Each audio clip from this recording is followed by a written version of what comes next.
এমন তিনটি বদগুণ আছে যে তিনটি বদগুণ মানুষকে হেদায়েতের খুব কাছাকাছি নিয়েও হেদায়েত বঞ্চিত করে দিতে পারে। এগুলো হলো কুপ্রবৃত্তি, লোভ এবং সাহসের অভাব, অর্থাৎ ভীরুতা। চলুন আমরা সিরাত থেকে তিনটা ঘটনা দেখে আসি। রাসূলুল্লাহ সাল্লাল্লাহু আলাইহি সাল্লাম যখন দাওয়াত দেওয়া শুরু করলেন, তিনি তখনও মক্কায়। তখন তার এই দাওয়াতের খবর মক্কার বাইরে অল্প কিছু মানুষ জানতো। এমন একজন মানুষ ছিলেন আশা ইবনে কায়েস, এবং তিনি রাসূলুল্লাহ সাল্লাল্লাহু আলাইহি সাল্লামের এই দাওয়াতের কথা শুনেছিলেন এবং তিনি এই দাওয়াতে উদ্বুদ্ধ হয়ে তিনি ইসলাম গ্রহণ করার জন্য মক্কায় আসছিলেন। তিনি লম্বা একটা পথ পাড়ি দিয়ে তিনি মক্কায় আসলেন এবং তিনি পুরোটা পথ ইসলামের গুণগান করে এবং তিনি যে এই মেসেজটাকে তিনি যে অ্যাপ্রিশিয়েট করছেন এমন তিনি কবিতা আবৃত্তি করতে করতে আসলেন। তো মক্কায় যখন তিনি ঢুকবেন তখন একজন জিজ্ঞাসা করলো, তুমি কোত্থেকে আসছো? তিনি বললেন, তুমি কই যাচ্ছ? তো তিনি বললেন যে আমি মুহাম্মাদের কাছে যাচ্ছি। কেন? বললেন আমি ইসলাম গ্রহণ করব। তো তখন সেই ব্যক্তি বলল, তুমি কি জানো যে মুহাম্মদ ব্যভিচার করতে নিষেধ করে? তো আশা ইবনে কায়েস বলছে, এটা নিয়ে আমার কোনো প্রবলেম নাই। আমার এই ব্যাপারে কোনো আকর্ষণ নাই, সুতরাং আমার কোনো প্রবলেম নেই এটা নিয়ে। তখন সেই লোক বলল যে, আর মোহাম্মদ কিন্তু মদ খেতেও নিষেধ করে, মদ্যপান করতেও নিষেধ করে। এটা জানো? তখন আশা ইবনে কায়েস বলছে যে, এটা তো আমার একটু প্রবলেম হয়ে গেল। কারণ আমার তো মানে সিরিয়াস লেভেলের ড্রাগ অ্যাডিকশন আছে। তো বলে, ঠিক আছে আমি এক কাজ করি, আমি এই বছর ফিরে যাই।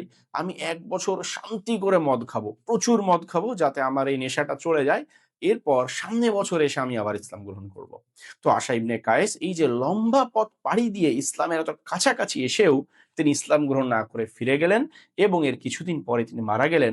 তার আর ইসলাম গ্রহণ করা হলো না।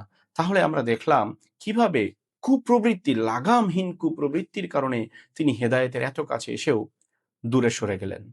দ্বিতীয় যে ব্যক্তির ঘটনা বলবো তার নাম হলো মাফরুক। রাসূল সাল্লাল্লাহু আলাইহি সাল্লাম যখন তার মাক্কি জীবনে হজের মৌসুমে বিভিন্ন গোত্রের কাছে গিয়ে দাওয়াতের কাজ করতেন, তখন একদিন তিনি মাফরুকের কাছে গেলেন এবং তিনি মাফরুককে ইসলামের দাওয়াত পেশ করলেন এবং ইসলামের কথা শুনে মাফরুক খুব আশ্বস্ত হলো এবং খুব মোটিভেটেড হলো। তো বলল যে, আপনি যে মেসেজ নিয়ে আসছেন এখান থেকে আমাকে কিছু পড়ে শোনান তো। তখন রাসূল সাল্লাল্লাহু আলাইহি সাল্লাম কোরআন তিলাওয়াত করে শোনালেন এবং কোরআন শোনার পরে মাফরুক বললেন, আল্লাহর কসম, এটা তো কোনো পৃথিবীর মানুষের কথা হতে পারে না। হ্যাঁ, আপনি আমাকে আরো কিছু শোনান। এরপর আল্লাহ রাসূল আবারও কোরআন তেলাওয়াত করলেন এবং সবকিছু শোনার পর তিনি বললেন যে, দেখুন, আমি আসলে আমার সম্প্রদায় থেকে দূরে আছি, আমার গোত্র থেকে দূরে আছি। এখন আমি ইসলাম গ্রহণ করা আমার পক্ষে সম্ভব না বা আপনাকে কোনো প্রতিশ্রুতি দেওয়াও সম্ভব না। কারণ আমার গোত্রের সাথে কথা না বলে আমি কোনো ডিসিশন নিতে পারব না। হ্যাঁ? কারণ হয়তো আমি তাদের সাথে কথা না বলে যদি একটা ডিসিশন নিয়ে নেই, ইসলাম গ্রহণ করে ফেলি বা আপনাকে যদি ওয়েলকাম করি, এটা আমার গোত্র মানবে না। আর তাছাড়া আমরা এখন পারস্য সম্রাটের অধীনে থাকি। সো আপনার সাথে নতুন করে চুক্তি করতে গেলে বা ইসলাম গ্রহণ করলে পারস্য সম্রাট খুব রাগ করবে। তো এইজন্য আমাদের পক্ষে এখন আপাতত সম্ভব হচ্ছে না। আমি গিয়ে আলাপ করব গোত্রের সাথে, পরে দেখা যাবে। এবং মাফরুক কিন্তু ইসলাম গ্রহণ না করেই ফিরে গেল এবং পরবর্তীতে তার ভাগ্যে ইসলাম জুটেছিল কিনা তা আসলে নিশ্চিতভাবে জানা যায় না। তাহলে দেখুন, মাফরুক বুঝতে পেরেছিল যে কুরআন দুনিয়ার মানুষের কথা না। তো একটা কারণেই সে ইসলাম গ্রহণ করল না, সেটা হচ্ছে তার গোত্র হয়তো এটা মেনে নিবে না।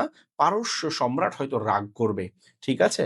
অর্থাৎ এই সাহসের অভাব, এই যে ভীরুতা, কাপুরুষতা, এই কাপুরুষ মানুষ, ভীরু মানুষ তাদের কিন্তু হেদায়েত পাওয়াটা সাধারণত কঠিন। ঠিক আছে? সুতরাং হেদায়েতকে ধারণ করতে হলে, ইসলামকে ধারণ করতে হলে একটা সাহসিকতা দরকার। হ্যাঁ? একটা মানে ভয়কে জয় করার মানসিকতাটা থাকা দরকার। আর যাদের সেটা থাকে না, তারা অনেক ক্ষেত্রে হেদায়েতের কাছে এসেও হেদায়েত বঞ্চিত হয়ে যেতে পারে। তৃতীয় যে ঘটনাটা আমরা দেখব, এই ঘটনার ব্যক্তির নাম হলো বাইহারা বিন ফিরাস। রাসূলুল্লাহ সাল্লাল্লাহু আলাইহি সাল্লাম যখন হজের মৌসুমে তাঁবুতে তাঁবুতে দাওয়াত দিচ্ছিলেন, তখন এই বাইহারা বিন ফিরাস সে আল্লাহ রাসূলের কথা শুনে বুঝতে পারল যে তার কথার মধ্যে একটা অসম্ভব রকমের পাওয়ার আছে এবং মানুষকে মোটিভেট করার একটা ক্ষমতা তার মধ্যে আছে। তখন তিনি মনে, মনে বাইহারা মনে, মনে ভাবল যে এই মানুষটাকে যদি আমি পাই, তার মাধ্যমে পুরো আরবকে আমি দখল করতে পারবো। মানে তার চিন্তা কিন্তু ক্ষমতা নিয়ে বা আরব আ রাজ্য দখল করা নিয়ে। তো সে আল্লাহ রাসূল যখন তাকে দাওয়াত দিলেন, সে খুব মনোযোগ দিয়ে শুনলো এবং বলল যে, ঠিক আছে, সবই মানলাম। আমি যদি আপনার এই ধর্ম গ্রহণ করি, তাহলে আপনার পরে আমি কি নেতৃত্ব পাবো? অর্থাৎ আপনি নেতা ঠিক আছে, কিন্তু আপনি যখন মারা যাবেন বা আপনি থাকবেন না, তখন কি আমি নেতৃত্ব পাবো?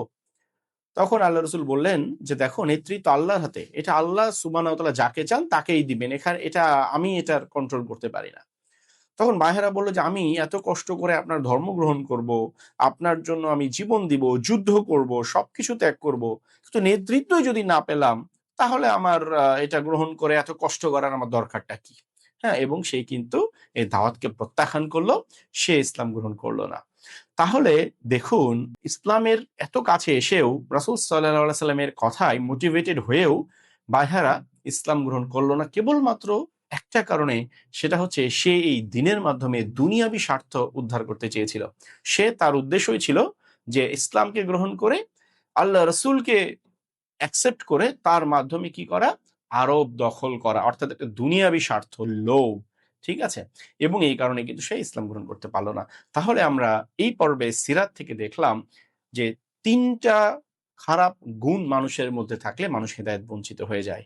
কুপ্রবৃত্তি, অর্থাৎ লাগাম ছাড়া কুপ্রবৃত্তি, সাহসের অভাব এবং লোভ। আমরা আল্লাহর কাছে দোয়া করি আল্লাহ তাআলা যেন আমাদেরকে এই তিনটা বদ গুণ থেকে বেঁচে থাকার তৌফিক দেন। আমিন।